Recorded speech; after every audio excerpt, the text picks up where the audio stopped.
For this video, I'm going to be splitting up all my tips and information into these 6 pillars: location, transportation, accommodation, activities, food and drink, and then the last one, the star of the show, the main attraction, the mighty Victoria Falls. I'm also going to be giving my top tips at the very end of this video, so stick around for that. But before we dive in, Victoria Falls has been notoriously known for being an expensive destination, a once-in-a-lifetime trip, but I'm here to tell you that that may not always be the case. You can make Victoria Falls as cheap or as expensive as you want it to be. Granted, it's not going to be the same type of budget as Southeast Asia. It definitely doesn't have to be the hundreds and thousands that you're thinking you're going to have to spend to come and see one of the greatest 7 wonders of the world. Oh, hi mouse. I will be listing prices, but keep in mind these can change due to the unstable economic situation that Zimbabwe is currently facing. And with that being said, I think the first thing that I want to talk about, it's not one of the pillars, but it is important, is the currency. Budgeting can be hard, especially if you're trying to budget for a country that's so unstable that they've had more than 5 currencies in the last 20 years. So let me help you out with that. Officially speaking, the currency that Zimbabwe is using is called ZiG, which is a gold-backed currency, therefore said to never have experienced hyperinflation the way that our other currencies have. I've got a video explaining, watch that if you're interested in the economic crisis that Zimbabwe experienced. Anyway, that being said, the preferred currency that we use here in Zimbabwe is the US dollar. The British pound, the euro, and the South African rand is also widely accepted. However, USD is still preferred. And we've kind of been using it since the crash of 2007. Because we are using a currency that isn't exactly ours, we don't have enough to distribute. We don't have enough actual paper money to be distributed. So we struggle with things like small change, $5 notes, $1 notes, that kind of thing. So if you are coming to Zim, please bring cash. Cash is king. If you can, stick to 50s, 20s, lots of 5s, and even more 1s. I promise this will make your life easier when you get here. Cards do work. Check with your hotel before arriving which ones are accepted, but Revolut and Amex have a really bad reputation here of not working and not being able to withdraw funds from the ATMs. So check with your hotel before arriving. Currency is covered. Let's get into our very first pillar, which is location. So Victoria Falls, the actual waterfall, is shared by 2 countries, Zimbabwe and Zambia. Now, Zimbabwe have 75% of the viewing side of the falls. So from the Zimbabwe side, you can see 75% of the waterfall. And on the Zambian side, you can see 25% of the waterfall, but with different angles. If you plan on visiting both countries, get visas for both. However, if you're short on time, I would recommend sticking to the Zimbabwean side simply because you can see more of the falls. And if you are planning on doing the Zimbabwean side or staying on the Zimbabwean side and visiting the falls on the Zambian side or doing activities on the Zambian side, like Devil's Pool, for example, you get to hang over the edge of the waterfall, you will need a double entry visa. So make sure that if you are doing any activities on the Zambian side that you get a double entry visa. It's going to save you money. I think a single entry is about $50, whereas a double entry is $70. So if you don't get the double and you go out of the country and come back in, you'll then have to repurchase a single entry visa. But again, if you're short on time, I would suggest staying in Zimbabwe. Otherwise, try and visit both. Transportation. So there are a few different ways of actually getting to the falls, those being bus, car, and plane. Now, the bus is going to be your cheapest option, but it's also going to take the longest. Plus, the road from Bulawayo to Victoria Falls is terrible. It's awful. Please don't do that to yourself. If you do get a bus, for example, from South Africa, it'll only cost you $70 to $75. This is going to take a while though. It is a 26-hour journey. So although affordable, it does take a long time to get here. You could get a car, like you could hire a private car. This is going to cost you $400 to $600 a week, depending on the type of car that you get. Keep in mind, if you do rent a car, then you wouldn't have to be stuck for transport once you get here. Please keep in mind, we drive on the left side of the road here. Please don't drive on the right. Now, the flight is the most popular way to get here, and the tourists that visit the most often are from the States. And so the average flight from the States to Victoria Falls return is going to be around $2,100. But once you're here, there's a few different ways that you can get around. As mentioned before, you could hire a car. If you're looking at daily, this could be between $60 to $100 a day, or you can get a taxi whenever you need one. Most taxi drivers will charge between $5 and $10 for a short trip, which is at local price, but you can negotiate that price if you end up picking one particular taxi driver to take you everywhere during your trip. I will leave a couple of taxi numbers down below, ones that I have personally used when I don't have the car. The next pillar is going to be accommodation. This is where prices can spiral quite quickly. We've got 3 different ranges that you could book accommodation in. Number 1 being luxury. This is going to be anything from around $2,000 and up. These are beautiful places, usually very secluded, only 2 to 3 rooms, high-end service, everything you need at your fingertips, and it will probably include a couple of activities as well. You've got mid-range options, which you can find on Airbnb or booking.com. These are going to be anywhere between $40 to $200 per person per night. And if you're really looking for a budget option, hostels are going to be your best friend. There are 2 really popular ones in town that I would recommend, one being Shoestrings and the other one being Victoria Falls Backpackers Lodge. They're definitely going to be the cheapest in town. Shoestrings has a really cool social party vibe, and the Victoria Falls Backpackers has more of a family chilled vibe. The average tourist spends about 4 days in Victoria Falls and pays around $100 per night on accommodation. That being said, you can go way over or way under that $100. Activities, another pillar where your budget can disappear fast, but it's worth it. The most popular activities besides the waterfall itself will include Devil's Pool or Angel's Pool. This is where you hang over the side of the waterfall and you just have this amazing experience that literally gives you such an adrenaline rush. It costs around $190 and you will have to cross from Zimbabwe into Zambia. You could do a helicopter flight.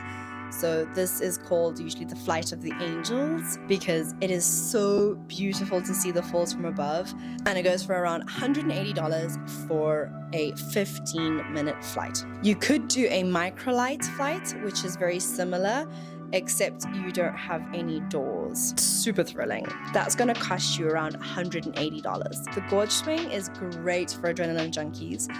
You could do a tandem swing for about $85 to $90. I did this, but never again. I was absolutely petrified. It was really thrilling, but I'm such a wimp. They had to push me. I couldn't jump. So yes, if you're an adrenaline junkie, do that. Last on the list of the most popular activities is going to be the Chobe day trip.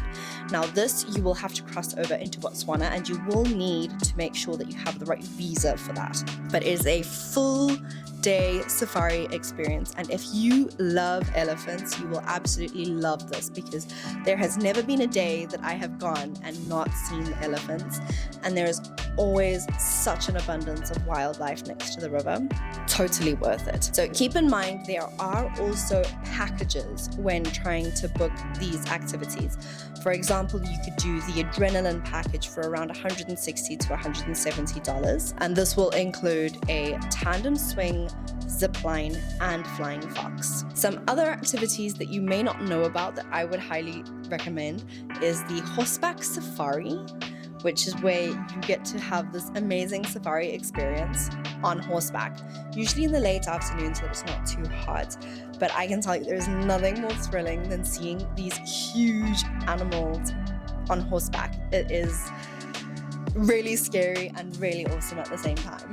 The other is the elephant experience. So for around $130 to $140, you get to go to the elephant orphanage, which is just such a beautiful story. You get to walk into the bush. So the elephants have a massive piece of land just for themselves. They don't get ridden, they don't get forced to do anything that they don't want to do. They get to spend time in their natural environment, and there is always a guide with them in case of poachers. So these elephants were raised by people and cannot fully be released into the wild because they wouldn't know how to look after themselves because they've always been hand fed. And so this is an activity that I would highly recommend. I have loved it every single time I've done it. The average tourist spends between $100 and $200 per day on activities, and again, this can range. There are really affordable activities like the sunset cruises, and then there are also really expensive activities like the helicopter flights. The next pillar is going to be food and drink. Now, if you're trying to stay on a budget, I would suggest to eat local. You could get a local meal for anywhere between $2 and $5, and this will get you sadza, nyama, veggies. You're good to go. It's a carb, it's a meat, it's a vegetable, full plate. If you're looking for more Western options, I would suggest going to a hostel and getting hostel food. Just as an example, if I go to Shoestrings, I can expect to pay around $15 for a pizza and 2 beers. Not bad. Fancier restaurants, you can expect to pay around $50, or for that same price, for $50, you could get into the Boma dinner experience. Now this I would highly recommend if you want to try all of the local foods, because everything's buffet style, so you could try just a little bit of everything if you wanted to. They do also have things like chibuku, which is a fermented alcoholic drink made with fermented maize. Or you could try the mapani worms. Yes, a worm, but it's also edible, so try it. If you do try it, you get a certificate. You also get your face painted and learn how to play traditional drums.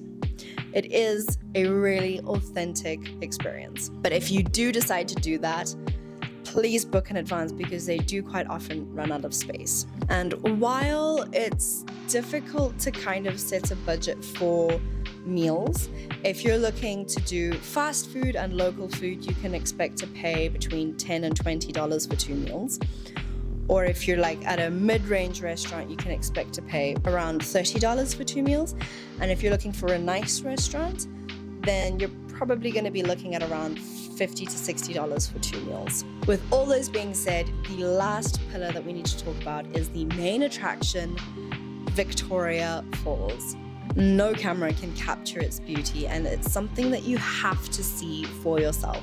As mentioned before, the Zimbabwean side, or the lower falls, has around 75% of the viewing of Victoria Falls, and the Zambian side, or the upper falls, has about 25% of the viewing area. And so the entry fees to those will vary. On the Zimbabwean side, locals can expect to pay $7 to $10, whereas SADC, so every country in the southern African region, South Africa, Namibia, Botswana, they will have a different rate, a little bit higher than that. And then if you're a foreigner from Northern Africa or outside of Africa, you can expect to pay around $50 entry. Just a little tip, bring your own water. They were charging $2 for bottled water inside of the falls, which for Zimbabwe I think is actually pretty ridiculous. So bring water and something to protect your electronics because the mist does rain down on you.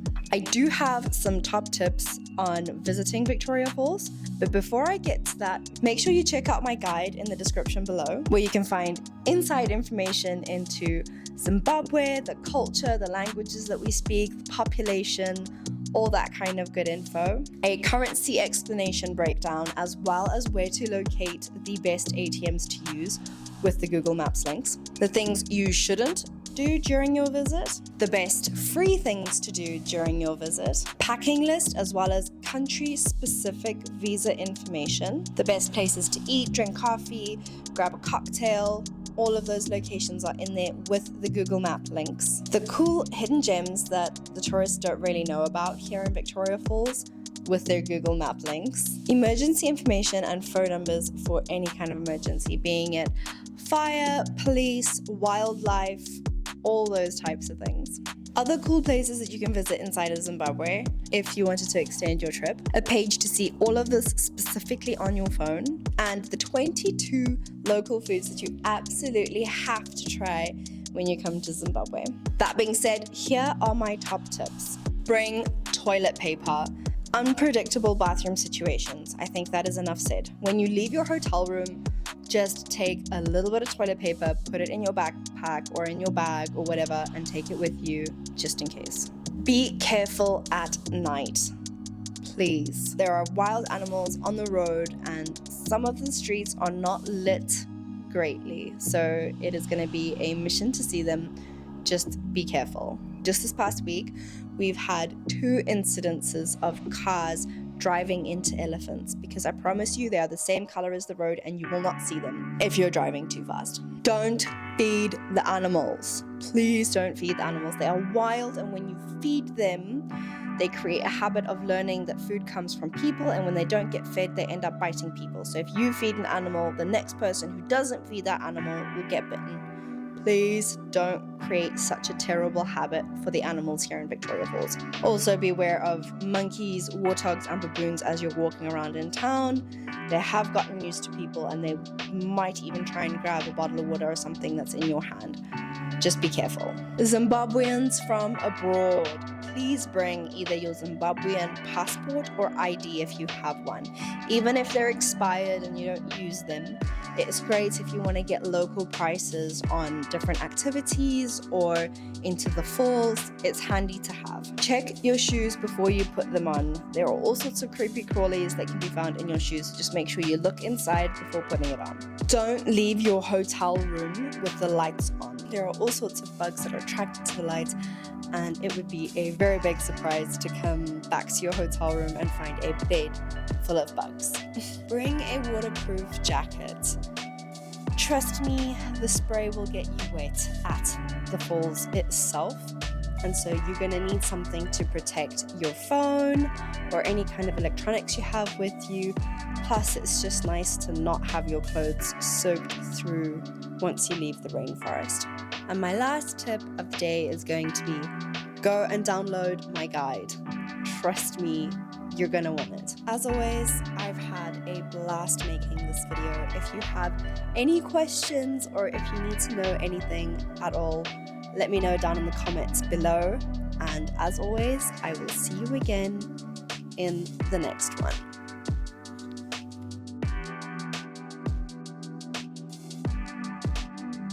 Not exist.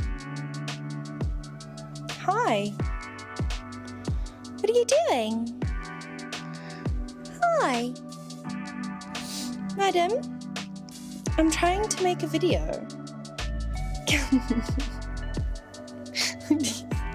Mouse.